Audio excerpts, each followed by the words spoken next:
Elis, uma biografia musical. Episódio 13. Oi, gente, aqui é o Arthur de Faria. A gente segue a nossa saga de acompanhar a vida de Elis Regina Carvalho Costa, essa que a cada dia canta melhor, baseado na biografia que eu escrevi dela, chamada Elis, uma biografia musical. E hoje, nesse episódio, a gente vai falar de várias coisas, mas vai falar principalmente de um dia e uma noite muito especiais para Elis, que foi o Festival de Montreux, na Suíça. Mas antes disso, tem um especial que o Roberto de Oliveira, lembram do Roberto de Oliveira, né? O Roberto de Oliveira, aquele cara que foi empresário dela e que criou o circuito universitário e que ela botou o cara para dirigir a vida dela. Pois então, o Roberto, que já não era mais empresário dela, mas continuava fazendo especiais de TV, dirige para TV Bandeirantes um especial com a Elis, que está inteirinho num DVD, daquela caixa Elis, que eu recomendo muito para todo mundo, né? E nesse especial tem um momento em que ela tenta resumir São Paulo. Ela conversa bastante com a Dona Irã Barbosa, passeando pelo Bexiga, e depois ela entra numa discoteca para encontrar a Rita Lee. Rita Lee? Elis Regina? Vocês já ouviram aqui, né? A gente já falou disso, que nos anos 60 a Rita era a síntese de tudo que a Elis não gostava, né? A Rita era a vocalista dos Mutantes, da Tropicália, de quem Elis falava tão mal. E a Elis, por sua vez, era a referência principal da MPB, de quem os Mutantes debochavam muito. Como é que se dá esse encontro? Como é que, de repente, tá lá a Elis entrando numa discoteca e cantando com a Rita essa música aí que a gente vai ouvir, um trecho. Como pode? E eu não nasci pra sofrer. Cara feia pra mim é fome. Eu não faço manha pra comer. Não. A vida é como uma escola e a morte é o vestibular. No inferno eu entro sem cola, mas no céu eu vou ter que escalar.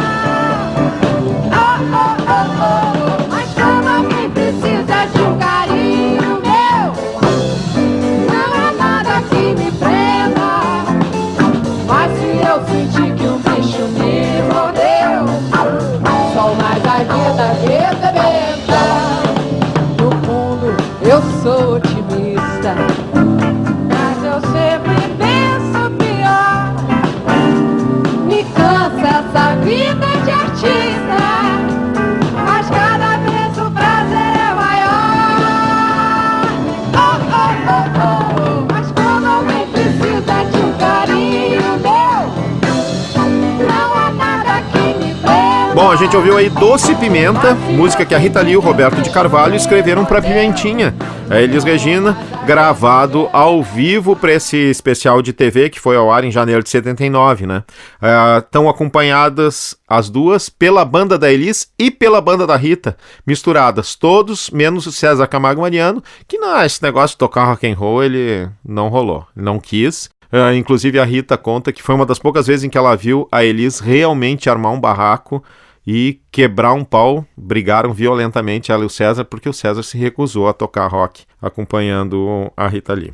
Bom, como é que se encontraram essas duas? A história foi a seguinte: agosto de 1976, a Rita Lee foi presa por porte de maconha, tá na cadeia, arrasada quando recebe um bilhete. Quem mandava o recado era quem? A Elis Regina. Ela nunca tinha falado com a Elis. Ela e a Elis nunca tinham dado sequer um oi e tinham se cruzado muitas vezes nos bastidores da TV Record no final dos anos 60. E aí a Rita recebe um bilhete, abre e o bilhete diz o seguinte: Rita, beijos, beijos, beijos. Eu tô aporrinhado, eu gosto muito de você, desde muito tempo. Eu não quero falar muito que a gente nunca sabe. Mas dentro do possível, eu queria que você continuasse pensando em altos níveis. Que você se mantivesse calma, que ninguém é bobo e todo mundo saca tudo. Te vi ontem de passagem, cabelo vermelho, olhos idem, de choro. Chorei junto porque te gosto, porque te saco. E porque me lembrei do inverso. Você rindo, dançando, Roberto carleando, dando tudo de si, amando. Tudo igual, que nem nós todos, amando.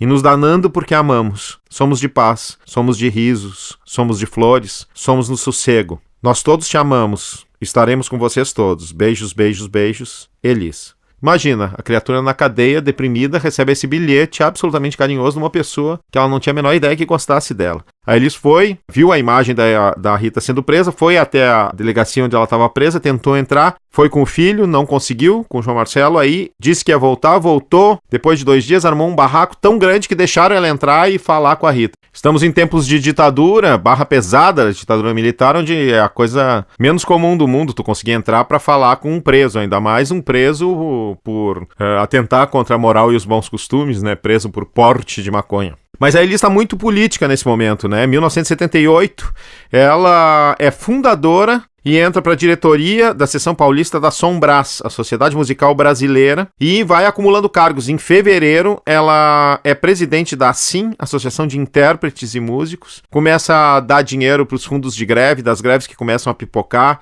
no ABC Paulista, a bancar a publicações de esquerda e tal. E dá nessa época uma entrevista espetacular, que dá pra ver no YouTube, é fácil de encontrar, que é a Elis no Vox Populi da TV Cultura. Uma das coisas, o Vox Populi funcionava assim, pessoas anônimas ou artistas ou outras pessoas faziam perguntas pro sujeito que era entrevistado ali no meio, né? É como se fosse um Roda Viva em que as perguntas vêm de vários lugares. E uma das pessoas que faz pergunta pra Elis é o Wilson Sandoli. O Wilson Sandoli, naquela época, ele já era quase presidente vitalício da Ordem dos Músicos do Brasil. Ele entrou junto com a ditadura militar e ficou 40 anos como presidente da Ordem, curiosamente sendo sempre reeleito. Até ele só saiu da Ordem dos Músicos pra cadeia. Ou seja, era óbvio que esse negócio não funcionava direito, né? Em 2012 ele foi preso e era óbvio que ele ficava sempre sendo reeleito. Pois ele faz uma pergunta pra Elis, todo querido, dizendo, eu sou amigo pessoal da Elis, faz uma pergunta sobre essa associação de intérpretes. A Elis já começa dizendo, olha só, em primeiro lugar, eu não tenho amizade com esse senhor, porque eu tenho um extremo bom gosto na escolha dos meus amigos. E sai dando-lhe derrelho, como se diria no Rio Grande do Sul. E ali naquele momento a gente descobre a carteirinha, o número da carteirinha da Ordem dos Músicos da Elis. Era número 22 da OMB do Rio Grande do Sul. Depois de 15 anos na Philips Phonogram, a gravadora que inclusive para comemorar os 10 anos sugeriu e bancou o Elis e Tom, né? A Elis quebrou os pratos e se mandou da gravadora devendo pelo contrato 16 fonogramas. Para pagar a dívida, fonograma é uma música gravada, né? Para pagar a dívida, eles negociam o lançamento de um disco de sobras de estúdio dela e gravações demo que o pessoal fingiu que não era demo, que eram oficiais. O disco se chama Elis Especial. É um LP sem nenhuma unidade, mas que vale escutar pelo menos por 3 coisas. 3 canções da dupla João Bosco Aldir Blanc, que fariam maravilha em qualquer disco, que é Violeta de Belfort Roxo, ou Bola ou Búlica e Bodas de Prata. Vale procurar esse disco. Mas é também engraçado ver, assim, coisas que são obviamente demos, né? A versão do Credo, do Milton Nascimento, por exemplo. É claro que era um negócio que eles gravaram de qualquer jeito no estúdio, a Elis meio cantando de qualquer jeito, tem um espaço para um solo que nunca foi gravado, a gente ouve o barulhinho do metrônomo contando o tempo, ou seja, eles aproveitaram tudo que tinha de gravação da Elis para conseguir fechar um disco para pagar essa dívida com a gravadora. Ela agora estava livre para assinar com outro selo, que era a EMI Odeon. Tudo certo? Tudo certo, só que 15 dias depois de assinar o contrato, ela muda de ideia e troca de novo de gravadora. E fica devendo agora um disco inteiro para a EMI Odeon, porque tinha assinado o contrato. Ela vai para onde? Para Warner WEA. Por quê? Porque na Warner estava o André Midani, ou André Midani, o Franco Argelino, produtor, que foi um cara que acompanhou a Elis na carreira inteira e para onde ele fosse, ela iria. O Midani acenou com um contrato muito bom e tudo, e com uma coisa muito especial. Show da Elis no festival mais importante daquele tempo, que era o Festival de Jazz, hoje se diria de Jazz e outras músicas, de Montreux. Dividindo a noite, Elis Regina e Hermeto Pascoal. E é disso que a gente vai falar agora. Os ingressos para o show da Elis no festival tinham se esgotado um mês antes. E obviamente muita gente queria assistir o show. Aí a produção convenceu ela a que a passagem de som na tarde, na verdade, fosse um show, meio ensaio aberto, avisando as pessoas que iriam assistir que aquilo ali não era um show oficial, que, portanto, podia ser mais curto, tinha clima de ensaio e tal. Os ingressos esgotaram rapidamente também. E o que aconteceu? A Elis jamais jogava as brincas. Ela deu tudo de si nesse show da tarde e cansou pro show da noite. Estava cansada na hora de fazer o show da noite. Além disso, para piorar, ela descobriu que na plateia do show da noite, além de executivos de gravadoras, diretores de festivais do mundo todo, estavam 2 pianistas da pesada que ela admirava muito. Um do jazz, o Chick Corea, e outro do rock, o Rick Wakeman. Inclusive, foi nesse momento que ela disse a frase: aí eu me lembrei que eu era filha de uma lavadeira. Como é que eu tava naquele palco? Ficou nervosa, a banda ficou nervosa e eles ficaram com a sensação de que o show da noite não tinha sido bom como o show da tarde. Hoje é fácil comparar os dois espetáculos porque saiu há pouco tempo, há poucos anos, um CD duplo chamado Um Dia, onde tem a gravação na íntegra do show da tarde e a gravação na íntegra do show da noite. Aí é aquelas coisas que quem é músico sabe, né? Que às vezes a gente acha que o show foi ótimo e quem assistiu achou uma porcaria, e o contrário também acontece. Às vezes a gente acha que o show não foi legal e para quem assistiu foi ótimo. Independente da sensação que eles tenham, ouvindo-se hoje os dois discos, os dois shows são ótimos, tanto o da tarde quanto o da noite. Não se sabe o que causou essa sensação nos músicos de que o show da noite não tinha sido bom. Talvez o fato de que as pessoas no show da tarde tivessem mais empolgadas e mais quentes, porque achavam que não iam conseguir assistir o show e aí abriu essa possibilidade, sei lá, vai saber. O fato é que fizeram um espetáculo da noite, foram super aclamados, depois entrou o Hermeto Pascoal para fechar. O Hermeto era menos conhecido do que a Elis, mas era o grande nome da música instrumental brasileira, como segue sendo um dos grandes nomes, num festival de jazz, ou seja, ele estava no seu habitat natural e fez um show espetacular, que foi lançado também em disco na íntegra.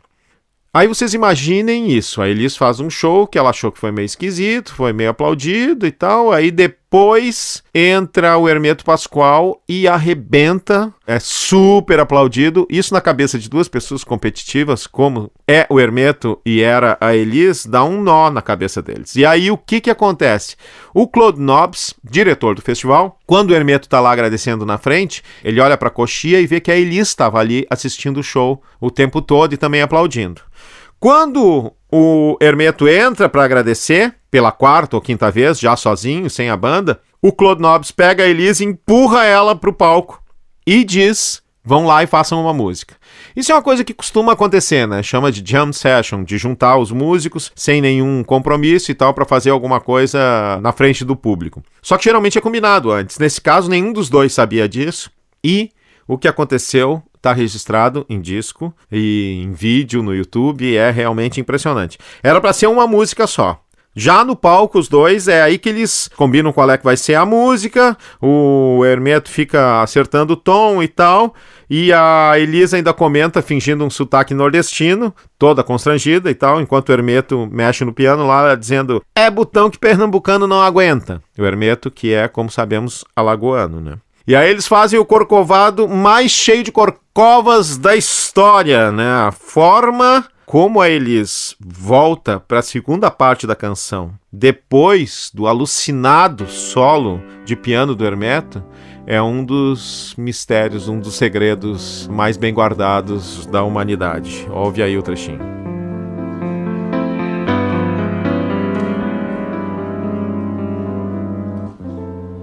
Um cantinho, um violão, esse amor, uma canção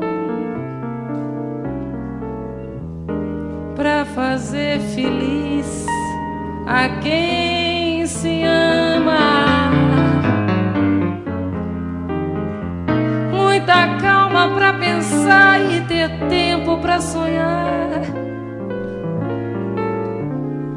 Da janela, vê-se o corcovado redentor, que lindo. Quero a vida sempre assim, com você perto de mim, até o apagar da velha chama. E eu que era triste, descrente desse mundo, ao encontrar você, eu conheci o que é felicidade, meu amor.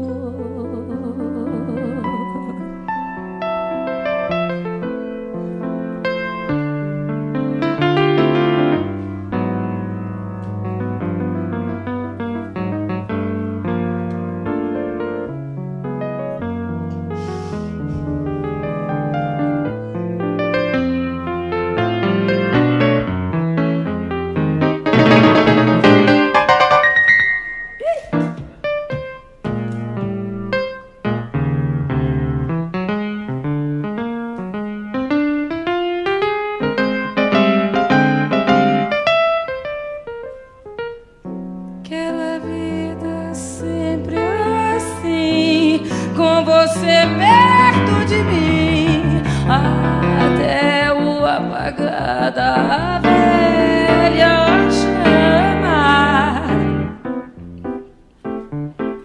E eu que era triste, descrente desse mundo, ao encontrar você, eu conheci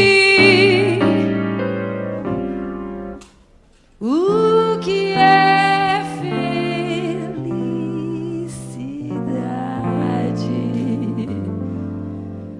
meu amor.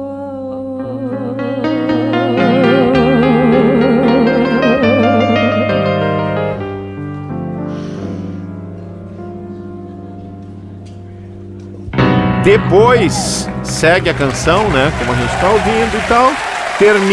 Eles terminam apresentando, eles dão um falso soco, né? Que psicanaliticamente é fácil de se entender, na cabeça do Hermeto, assim. Pra encerrar a canção, o Hermeto dá junto um acorde tenso no piano, eles se abraçam, é visível o alívio, a sensação de missão cumprida. Ela chega no ouvido dele e sussurra, dá pra ver perfeitamente no vídeo, um carinhoso "filho da puta". E aí eles saem do palco aclamados pelo povo, que fica gritando mais um. Aí ela abraça ainda o Hermeto, ele se desvencilha do abraço, sai correndo e entra no palco. Ela tenta segurar ele ainda, mas daí ele já tá tocando, e aí ferrou. O tal Hermeto tocando uma levada lá, meio pop, meio baião, que é qualquer coisa, assim. E aí Elis tá no palco e precisa fazer alguma coisa e sai cantando em cima daquela levada de baião, Garota de Ipanema. Do nada. Vai entender o que passou pela cabeça dela, porque ela detestava a Garota de Ipanema e ela já tinha dito várias vezes que essa era uma canção que ela jamais cantaria. Mas aí pensou, sei lá, Tony Montreux, A Gringalhada, essa canção é uma das canções mais tocadas do mundo, vamos de Garota de Ipanema que vai encaixar aqui. Bom, é uma batalha campal, né? O Hermeto fica brincando com os andamentos, fica brincando com os acentos, a Elis também brinca com a letra em inglês, faz uma paródia do jeito meio retardado da Astrude Gilberto, ex-mulher do João Gilberto, cantar Garota de Ipanema, que foi justamente a gravação que tornou Garota de Ipanema uma das músicas mais gravadas e conhecidas do mundo. E aí arrasa, né? Fazendo as suas micagens vocais, cantando nesse estilo Astrude aí, que a gente tá ouvindo. Aí o Hermeto vai mudando de tom, vai mudando de tom, a Elis ficou com aquela cara amarela, assim, aquele sorriso amarelo de meu Deus, pra onde é que ele vai? Fica esperando pra se encaixar, aí eles se olham e ela entra. Ela se atira como quem se atira de um precipício sem rede, e aí, imitando uma cantora de jazz, toda sensual e tal, começa a cantar, o Hermeto larga um outro acorde absurdo, e ela reage, uau! A plateia ri de nervosa, ela também, o Hermeto bem satisfeito, sai empilhando um monte de acordes absurdos. Vai começar um novo solo, quando a Elis aponta para a cabeça dela própria, chamando o foco de volta para ela, e desembesta a cantar de novo na primeira parte da música. O Hermeto vai tocando Inferno por baixo. E ela só sorri, porque daí ela já estava empoderada de novo da canção e ainda se dá o luxo de redescobrir uma sensualidade há muito esquecida na velha garota do Jobim e do Vinícius. Jogo virado. Daí quando ela vai entrar na segunda parte, o acorde que o Hermeto mete quase derruba ela. Ela aperta os olhos, num segundo de incerteza, sim, mas a nota não perde a afinação e segue em Pávido Colosso até o final da canção, concentrada, de olhos fechados, reagindo com um sorriso a cada acorde absurdo que o Hermeto mete em cima. Quando ela abre os olhos, ela tá super vesga, que era um negócio que só acontecia nessa época da vida dela, quando ela tava muito tensa. Bom, conseguem chegar no final da canção de forma brilhante também os dois. Se abraçam, já sem a mesma naturalidade do primeiro abraço. Aí eles puxam o Hermeto pela mão para fora do palco. O Claude Nobs, diretor do festival, passa por eles, extasiado, o público ensandecido, o público sabendo que tinha tido a oportunidade de ver uma coisa que ninguém mais veria nunca. E aí o Claude chama eles de novo pro palco. A dupla volta para receber mais palma e acaba decidindo fazer mais um número. Numa arremetida daquelas hermetianas, ele sai que nem um carcará faminto em cima de uma pobre de uma asa branca indefesa, né? Mas agora nada mais ia derrubar a Elis. Inclusive, o fato de que quando começa a cantar, ela se dá conta que ela só sabia a primeira estrofe da letra de Asa Branca. E ela repete a letra, faz, e aí numa segunda entrada ela entra de novo e aí encerra a noite dizendo: então se eu disse, adeus Hermeto, guarde consigo todo o meu coração. O saldo final desse encontro não é um dos maiores momentos do Festival de Montreux, é um dos maiores momentos da música do século XX. Mas a gente não pode encerrar esse capítulo sem falar do disco oficial da Elis. Dessa época, o primeiro disco dela pela WEA, produzido pelo Midani, o André Midani, que é o Essa Mulher, que é um dos discos mais conhecidos da Elis, depois da sua morte, principalmente por essa canção que a gente vai ouvir um trechinho agora.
Do Brasil, mas sei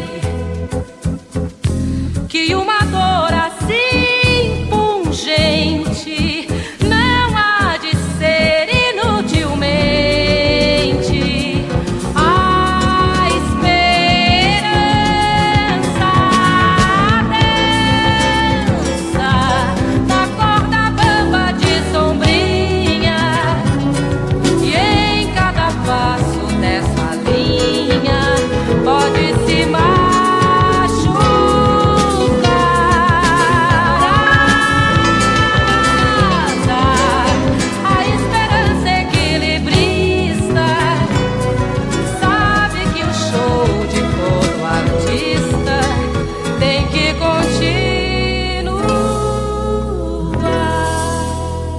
A gente ouviu o Bêbado e a Equilibrista, do João Bosco e do Aldir Blanc, canção imortalizada pela Elis, com esse belíssimo arranjo do César.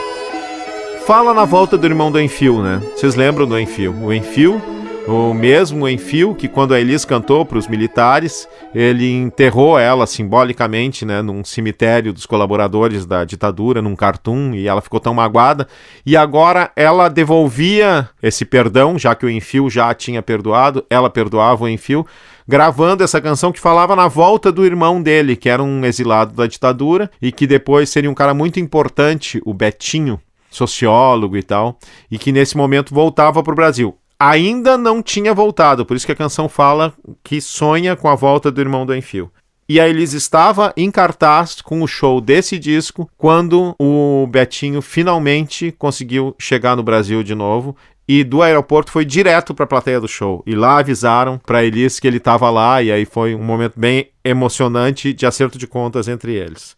No mais, esse disco, essa mulher, é um disco que dá uma repaginada nela, né? Coloca ela assim, mais assenhorada, inclusive no visual. É um disco mais careta que os anteriores, não necessariamente melhor nem pior, mas um disco mais standard. Eles estavam querendo dar uma redirecionada na carreira dela para tentar fazer com que a Elis retomasse as grandes vendagens que ela tinha no começo da sua carreira e que nunca mais tinha repetido, né? Tinha se tornado uma cantora sofisticada, uma cantora de que todo mundo gostava, uma referência importante, mas esse todo mundo não era o grande público, né? Esse grande público não comprava os discos da Elis, que não tinham grandes vendagens.